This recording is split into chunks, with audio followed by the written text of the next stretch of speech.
Assalamualaikum warahmatullahi wabarakatuh. Hai teman-teman, kembali lagi ke channel YouTube saya.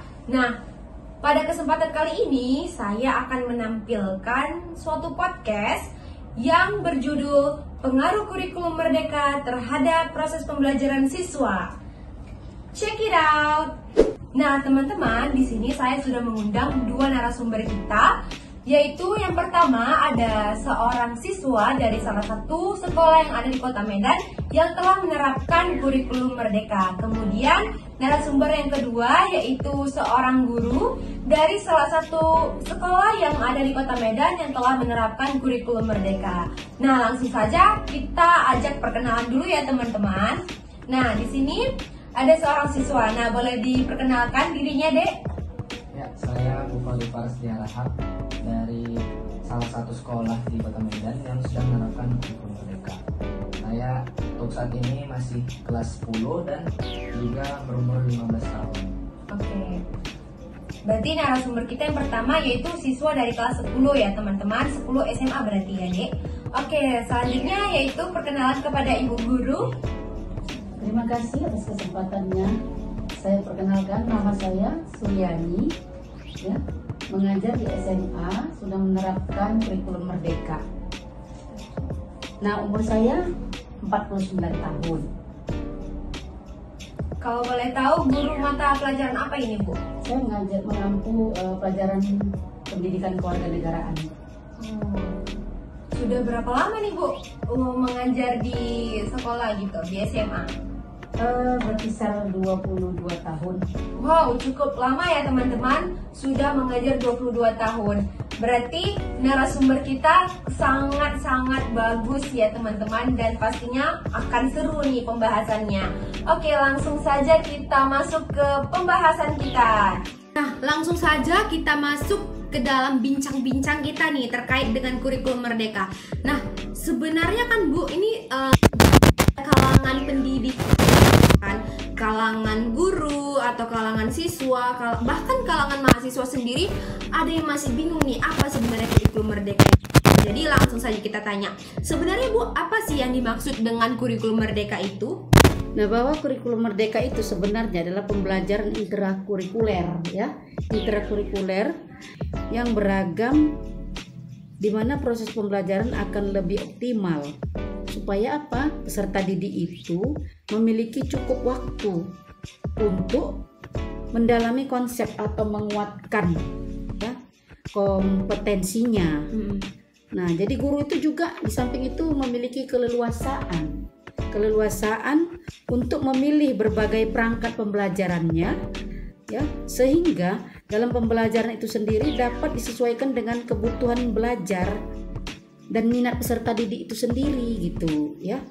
Nah, juga proyek untuk menguatkan pencapaian profil pelajar Pancasila itu pun bisa dicapai oleh siswa-siswinya. Saya kira itu. Berarti kurikulum merdeka ini tuh lebih menekankan untuk menemukan minat dan bakat siswa gitu ya, Bu? Ya, jelas. Kemudian untuk guru itu lebih dileluasakan untuk memilih perangkat dalam pembelajaran seperti itu. Jadi ada istilah menyesuaikan kepada materi gitu kan, Bu? Nggak monoton gitu ya, Bu? Iya, benar. Oke, bagus-bagus. Berarti kurikulum merdeka ini tuh memiliki peran yang penting dalam proses pembelajaran siswa, sehingga siswa dan guru itu lebih implementasinya itu lebih kuat gitu, lebih nyata. Oke. Kemudian Bu, terkait dengan kurikulum merdeka ini, apakah ada perubahan jam pelajaran dengan diterapkannya kurikulum tersebut, Bu? Kalau masalah perubahan jam pelajarannya itu, total jam pelajaran hanya saja jam pelajaran itu untuk setiap mata pelajarannya, ya, dialokasikan untuk 2 kegiatan gitu. 2 kegiatan. 2 kegiatan itu berarti apa aja, Bu, kegiatannya? Pembelajaran intrakurikuler gitu atau ekskul atau gimana, Bu? Termasuklah pembelajaran intrakurikulernya itu. Proyek penguatan profil, Oh. pelajaran Pancasila itu juga Oke, oke. ya. Jadi kalau jam pelajaran tadi gimana Bu? Jadi kalau dihitung jam pelajaran itu sendiri, dalam kegiatan belajar rutin di kelas intrakurikuler saja, memang seolah-olah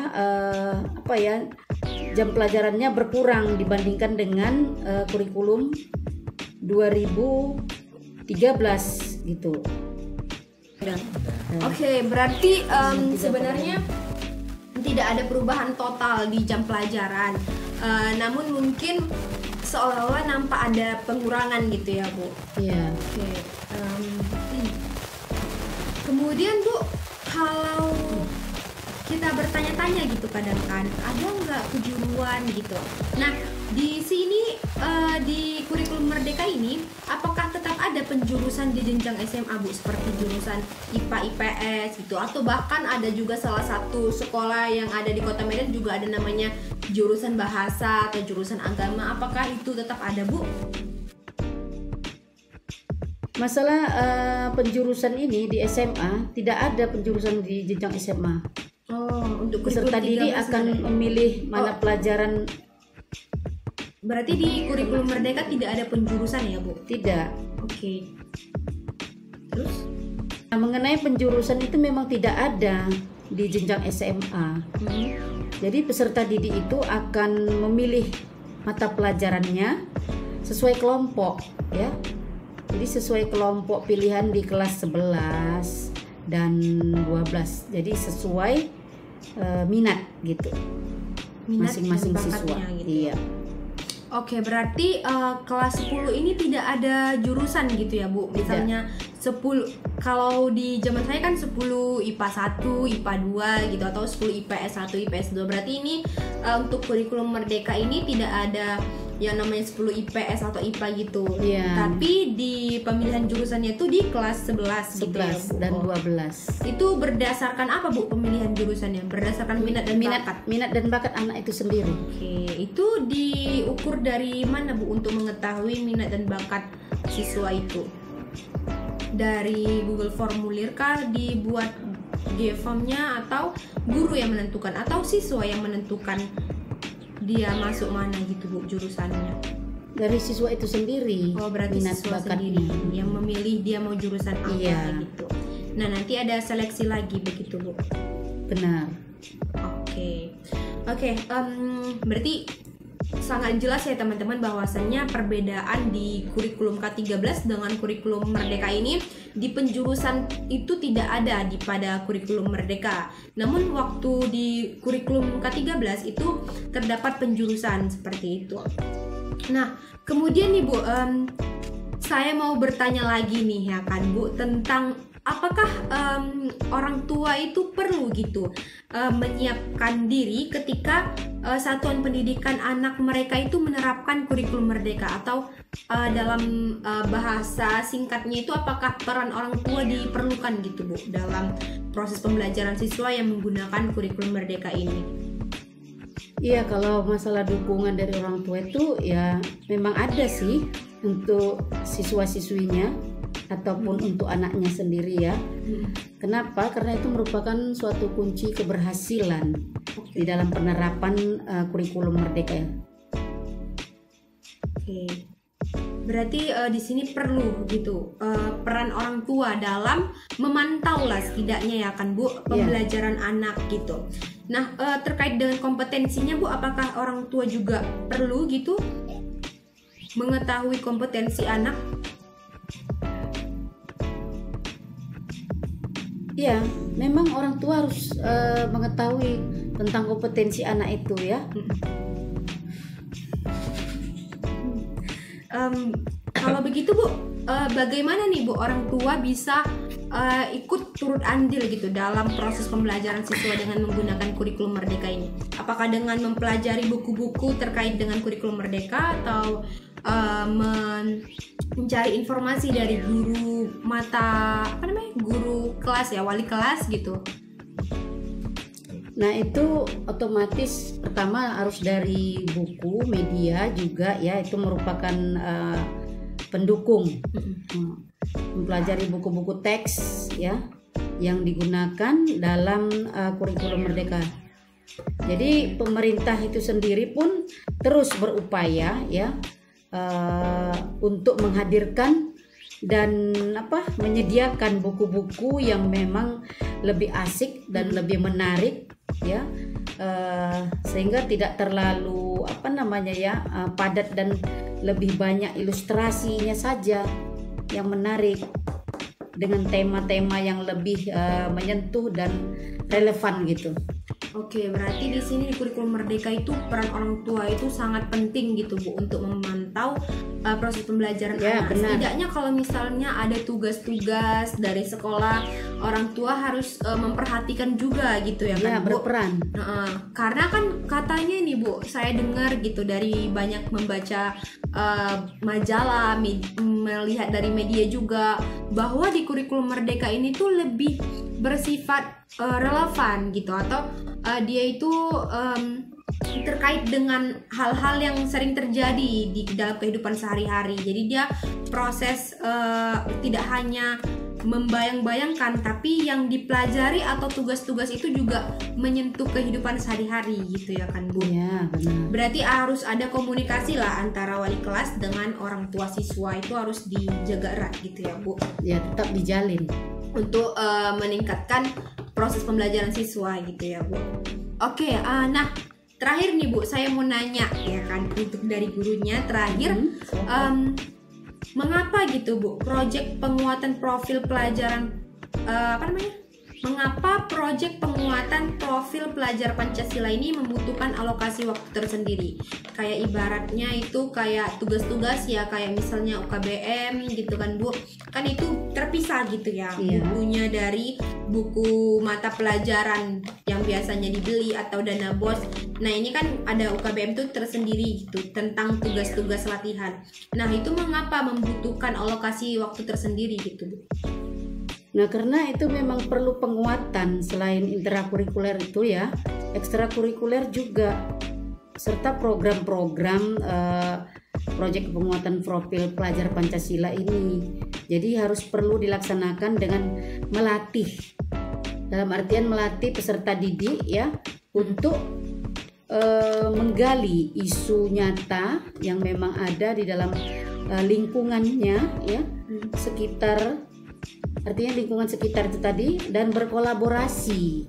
Nah, untuk apa? Tentunya untuk memecahkan suatu masalah ataupun mencari solusi nantinya, ya.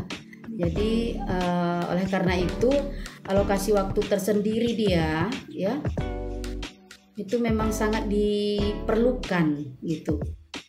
Oke. Nah, teman-teman, bagi nih yang belum tahu apa sih yang dimaksud dengan profil pelajar Pancasila itu? Nah, di sini profil pelajar Pancasila itu adalah profil lulusan yang bertujuan untuk menunjukkan karakter dan kompetensi yang diharapkan dapat diraih dengan menguatkan nilai-nilai luhur Pancasila peserta didik dan para pemangku kepentingan. Artinya di sini adanya suatu sikap untuk menyadarkan peserta didik terkait dengan profil lulusan yang baik gitu ya. Iya, benar. Nah, tadi dari jawaban Ibu itu berarti di sini diperlukan alokasi waktu karena tugas-tugas itu juga bersifat relevan dengan kehidupan nyata gitu ya kan, benar. Nah, tapi juga perlu dipantau dan dibimbing oleh guru gitu ya kan Bu, terkait dengan tugas-tugas itu gitu. Oke, baik Ibu, terima kasih atas jawaban-jawaban dan bincang-bincangnya tentang kurikulum Merdeka. Nah, selanjutnya teman-teman, saya mau bertanya-tanya dan berbincang-bincang kepada seorang siswa dari salah satu SMA yang ada di Kota Medan ya. Ini saya manggilnya adik aja atau nama? Adik aja. Adik aja. Atau nama? Nama aja. Nama aja. Namanya siapa? Bukhari Faras Diarahap. Kalau dipanggil apa nih? Paras gitu. Faras. Oke. Nah, sebelumnya saya harus memperkenalkan dulu ya teman-teman. Maaf, di sini saya adalah salah satu mahasiswi dari Universitas Negeri Medan. Nah, di sini saya ingin berbincang-bincang kepada Ibu tadi sudah, kemudian kepada Faras untuk penerapan kurikulum Merdeka nih di sekolahnya. Oke. Nah, di sini saya ingin bertanya gitu, bagaimana tanggapan Faras sebagai seorang siswa terkait dengan penerapan kurikulum merdeka di sekolah? Tanggapan saya pribadi ya sebagai seorang siswa, adanya kurikulum merdeka ini kan masih baru di kalangan kita.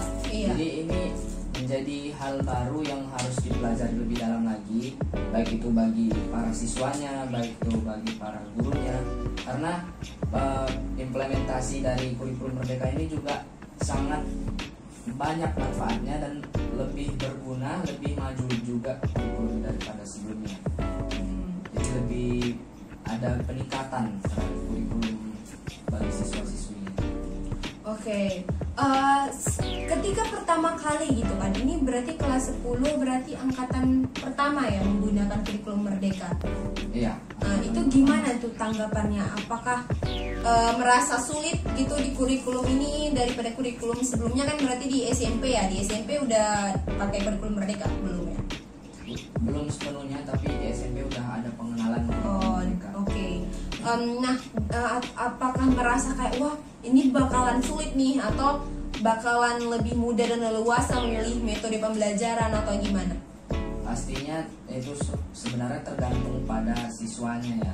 Kalau Faras sendiri? Kalau saya sendiri sebagai siswa yang merasakan adanya kurikulum terbaru ini, pasti ada tantangan baru karena ada variasi baru dalam materi yang diberikan. Ada UKBM contohnya yang diterapkan di sekolah saya, dan juga pastinya pembelajaran itu sistemnya lebih menekankan pada siswa untuk menjelaskannya, baik menjelaskan ataupun mengerjakan tugas-tugas dari materi tersebut.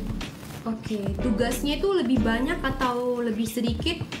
Tentunya menurut yang saya rasakan di kurikulum merdeka ini banyak kegiatan-kegiatan dan tugas-tugas yang dikerjakan oleh siswa. Namun ini memiliki tujuan yang positif karena dia walaupun dikerjakan oleh siswa itu bertujuan agar siswanya itu lebih aktif. Jadi guru tidak perlu terlalu banyak dalam mengambil peran dalam pembelajaran. Berarti di sini di kurikulum merdeka ini peran aktif siswa itu lebih diutamakan daripada guru gitu ya. Betul. Berarti di sini pembelajaran itu sering mempresentasikan materi gitu ya per kelompok gitu kan. Siswa yang mempresentasikan, guru yang memantau dan membimbing seperti itu. Oke, kemudian ini saya ingin bertanya lagi. Nah, menurut Faras tersendiri, apa saja sih keunggulan kurikulum merdeka ini yang dirasakan bagi Faras sebagai seorang siswa? Keunggulannya pasti banyak ya. Namun yang bisa saya rasakan sampai saat ini dari adanya kurikulum merdeka ini, bahwasannya lebih membuat siswa dan siswi itu menjadi aktif lagi dalam pembelajaran, tidak pasif, dan juga pastinya ada metode terbaru yang dihadirkan dalam pembelajaran. Jadi kita tidak terfokus dan terpaku pada guru yang menjelaskan, namun kita juga belajar bagaimana cara menjelaskan itu materi tersebut dan mengerjakannya gitu. Oke, berarti di sini jiwa kepemimpinan itu lebih terlatih gitu ya. Kayak misalnya kelompok-kelompok, misalnya ada pelajaran yang presentasi, berarti kan per kelompok gitu ya. Nah, berarti udah pandai semua nih ya, berarti siswa-siswa yang menerapkan kurikulum merdeka ini berarti udah pandai membuat PowerPoint, makalah gitu. Berarti udah ada ya di sekolahnya. Oke, berarti bagus ya. Berarti kayak anak kuliah ya, Bu ya. Sudah membuat makalah, PowerPoint gitu. Berarti nanti kalau misalnya udah masuk kuliah udah nggak terkejut lagi gitu ya. Itu salah satu tujuan. Oke, terkait dengan biasanya kan di sekolah itu ada namanya ekskul gitu ya. Itu tetap juga ada di kurikulum merdeka atau tidak boleh memiliki ekskul gitu? Justru ekskul ini salah satu peran penting ya dalam suatu sekolah itu. Jadi kalau misalnya ada hadirnya kurikulum merdeka ini namun ekskul ditiadakan, tuh salah satu ketimpangan yang tidak sepatutnya. Jadi ekskul itu tetap ada dalam kurikulum merdeka walaupun ada metode baru ya. Oke. Ekskul yang pernah diambil itu ekskul apa, pramuka kah? ya ekskul yang sejenis pramuka seperti paskibra gitu. Wah, keren ya berarti. Oke, berarti di sini benar-benar perannya itu peran siswa itu lebih dikembangkan gitu, dihidupkan gitu. Oke, kemudian nih, apakah dengan penerapan kurikulum Merdeka ini membuat Faras lebih termotivasi untuk belajar? Sebagaimana yang saya rasakan, ya ini lebih mendorong kita sebagai siswa dan siswi di suatu sekolah itu lebih terdorong lagi untuk belajar, karena tentu tantangan yang kami hadapi dalam kurikulum Merdeka ini banyak, seperti adanya UKBM, lalu adanya tugas kelompok, presentasi, baik itu PowerPoint atau makalah. Jadi kami ini didorong dan dituntut untuk lebih bagus lagi dalam akademik, lebih paham lagi. Berarti termotivasi. Ya. Di sini di kurikulum Merdeka ini apakah tetap ada gitu Bu? Rankingan 1, 2, 3 gitu? Masih ada sih. Oh, masih ada ya. Berarti tetap memotivasi siswa gitu ya. Iya. Oke, berarti di sini hal yang membuat motivasi itu deadline tugas gitu ya. Kemudian juga keaktifan gitu kan. Karena kan guru juga kadang mencatat gitu siapa-siapa aja murid yang aktif gitu. Itu juga jadi nilai tambah bagi siswa dalam nanti rankingan seperti itu ya Bu. Nah, kemudian bagaimana nih tanggapan Faras terkait dengan salah satu program kurikulum Merdeka, yaitu katanya program akselerasi gitu ya, atau program percepatan yang biasanya di sekolah yang udah menerapkan kurikulum Merdeka itu ada namanya percepatan kelas gitu, berapa SKS gitu. Itu gimana? Apakah itu membuat seorang siswa down atau makin termotivasi atau makin giat lagi dalam belajar atau gimana gitu? Sebenarnya kembali kepada siswa itu sendiri, namun bagi saya sendiri yang juga lulus tes seleksi percepatan ini, hadirnya program ini itu memotivasi para siswa. Namun ada suatu hal itu kan tentu ada sisi positif dan negatifnya. Kalau sisi positifnya ya mungkin memotivasi siswa karena benefit ataupun manfaat yang didapatkan dari percepatan ini bisa lebih cepat lulus dari sekolah itu. Namun pastinya tantangannya ya ada tantangan khusus, seperti harus bisa beradaptasi dengan sistem yang lebih cepat, sistem materinya lebih cepat daripada siswa reguler ya yang lainnya.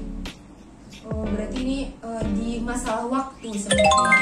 Kalau masalah percepatan itu tuh berarti beda ya kelasnya? Tentu beda kelasnya, karena dia ada kelas khusus untuk siswa-siswi yang memang betul-betul memiliki kemampuan dalam menguasai materi tersebut. Jadi mereka itu lebih cepat dalam menangkap materi dan juga menyelesaikannya.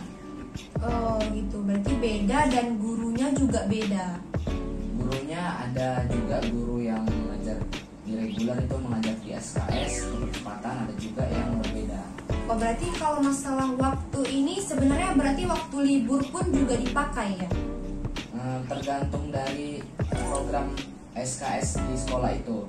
Ada yang menggunakan waktu libur karena sistem program ini beda dari reguler. Jadi mereka lebih cepat ujian, lebih cepat juga bagi rapot, lebih cepat juga libur. Jadi itu tergantung pada sekolah itu sendiri. Berarti ada perbedaan waktu gitu ya kan Bu? Iya. Oke.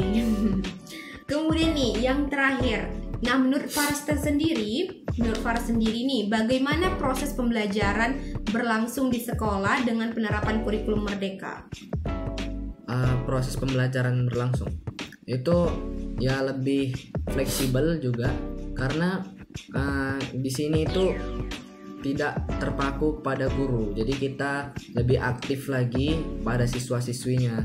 Jadi berarti proses lebih terlibat lagi, lebih ditekankan pada siswa-siswi gitu. Kemudian apakah di sini tuh lebih kadang kan ada misalnya guru yang komunikasinya jadi tidak dekat gitu dengan siswa, karena kan siswa yang lebih aktif gitu kan, terlibat aktif di kelas itu. Apakah ada merasa kayak begitu?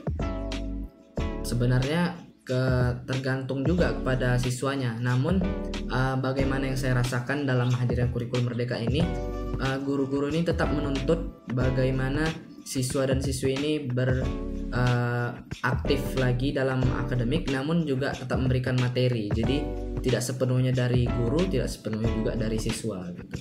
Oh begitu ya, oke. Berarti kurikulum Merdeka ini secara keseluruhan berdampak positif bagi siswa maupun gurunya juga, karena kalau misalnya kita menerapkan metode misalnya konvensional atau metode guru yang menjelaskan gitu, pasti siswa agak ada yang kayak misalnya tidak memperhatikan, ada yang main HP atau seolah tidak peduli gitu. Namun dengan penerapan kurikulum Merdeka ini, siswa itu lebih berperan aktif bagi proses pembelajaran gitu ya Bu. Iya. Dan juga adik sendiri, berarti secara keseluruhan kurikulum Merdeka ini sudah menuju ke bagus dan maju lah gitu kurikulumnya, seperti itu ya Bu. Iya. Oke teman-teman, sekianlah perbincangan kami terkait dengan kurikulum Merdeka terhadap proses pembelajaran siswa. Nah, di sini teman-teman sekalian sudah bisa mengambil nih apa simpulannya, yaitu bahwa pengaruh kurikulum Merdeka terhadap proses pembelajaran siswa itu berdampak positif.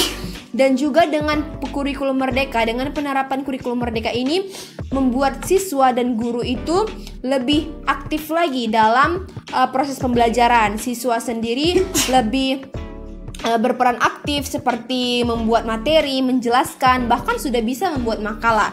Dan guru pun lebih leluasa dalam memilih metode pembelajaran dan juga media pembelajaran untuk menerapkannya kepada siswa, seperti itu. Dan juga dalam kurikulum Merdeka ini ada namanya program akselerasi, yang mana itu adalah program percepatan kelas. Jadi membuat siswa lebih termotivasi untuk segera menyelesaikan studinya di tingkat SMA, seperti itu. Berlomba-lomba untuk secepat mungkin tamat begitu.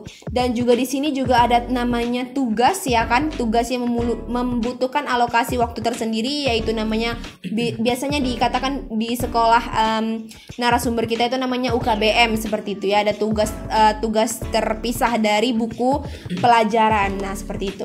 Oke teman-teman, sekian perbincangan kita. Jangan lupa mampir lagi ke channel YouTube saya. Nah, sekianlah perbincangan kita. Nah, mungkin terima kasih kepada narasumber yang telah hadir dan sudah menyempatkan waktunya untuk berbincang dengan saya. Saya ucapkan terima kasih kepada Ibu dan juga Adik.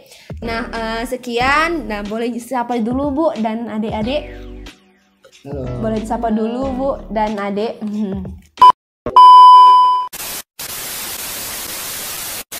Oke, sekian. Wassalamualaikum warahmatullahi wabarakatuh. Dah teman-teman. Terima kasih. Terima kasih Ibu dan juga Faras.